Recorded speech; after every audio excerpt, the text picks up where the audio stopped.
Okay, so I'm just going to take you over the sort of over the next, I don't know, 3 or 4 minutes. I'm going to take you through how to add a new placement vacancy to the recruit system and what that actual process is. So in general, Recruit is a self-service system for employers, and employers can register and then add their own vacancies to the system, which are approved or otherwise by relevant staff. So there's a quality assurance process that is a key part of Recruit. But it's important to note that most vacancies are, well, probably most vacancies are added by employers themselves because that's how the system is built. But we recognise it's very important for staff to act on employers' behalf and to add vacancies in a timely fashion so the students can get access to them. So in terms of adding vacancies, generally it would be staff who have the role of coordinators. That would be placement administrative staff, possibly placement tutors. But generally staff who have either admin rights or coordinator rights within the system. So if you want to search for vacancies, so if we go to opportunities, first of all, then you can search for placement opportunities from this screen. So if you want to check if a vacancy is already added, you can do it this way.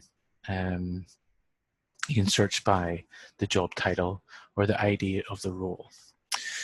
Generally though, what we recommend is that whenever you're adding a vacancy, you go via the employers section, which isn't the most intuitive thing to do, but that's something we'll be working on with the development of Recruit. But really you want to know, is the employer in this account, in Recruit, is the vacancy already on the system?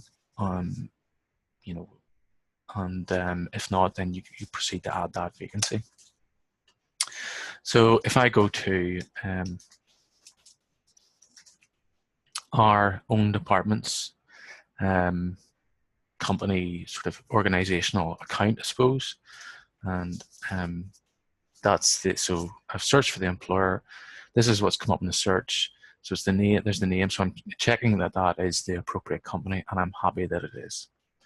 So if you want to see all the information and get to a position where you can actually add vacancies, then you hit review. But you'll see here, if it's not the employer you're looking for, then you can add a new employer from here.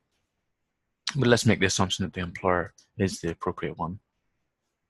This is the employer's account. So again, we'll be working on, when resource and time allows, making this interface a bit more usable. But you will see the key details there. So this is the actual company profile and their logo, the HR contacts. So we have a lot. We need to do some cleansing there, I think. The industrial supervisors for that particular company that are aligned to placement students. But this is the one we're really interested in for the purposes of adding a new opportunity. So from the company's perspective, these are all the previous recent vacancies and all the data that is relevant there, and you can review each of those individually. But we want to add an opportunity. So it's really from this screen. So you'll see what you need to select. So you've got the sector.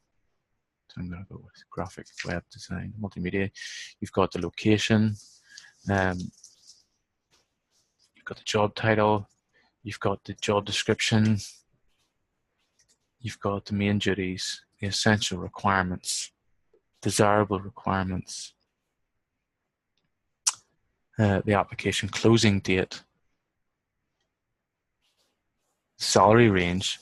Okay, so very positively, we start with the highest range, so £19,000 a year plus, 16 to 18,999, 13 to just under 16,000, and then competitive above minimum wage. So by selecting that option, which is quite a common, popular option amongst employers, the employer is saying that we have a competitive salary, which we don't want to specify, but we are guaranteeing that it falls above minimum wage, because if it's below minimum wage, if they select this, then we can't advertise that vacancy as a placement, because university policy doesn't allow it.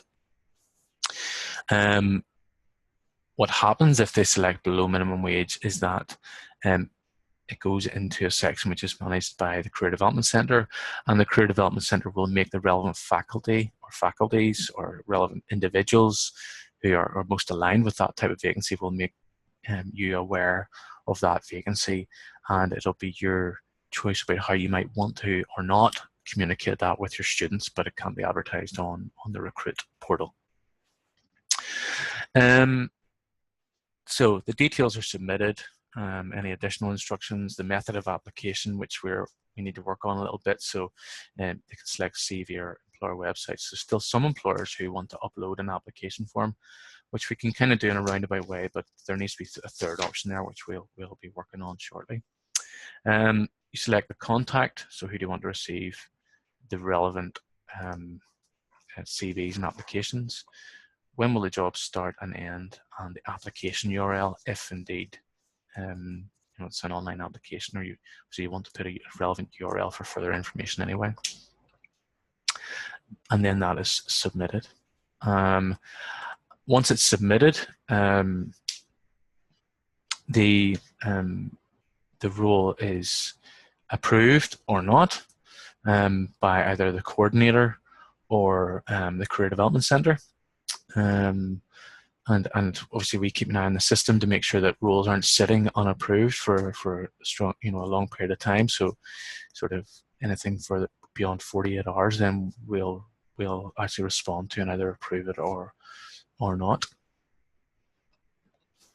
So that is how you add a vacancy. Now, from a coordinator's perspective, you can also, if you add a vacancy yourself or an employer adds a vacancy, you also have the permission rights, I suppose, to approve a vacancy. So if I go into unevaluated opportunities, which are vacancies that have been added,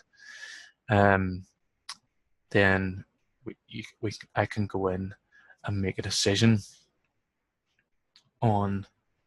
These are historic, and there's probably duplicates. But if I go into one of these vacancies, you'll see I can approve or force close that role from there. So, yeah, that is a short guide on how to add a vacancy in Recruit.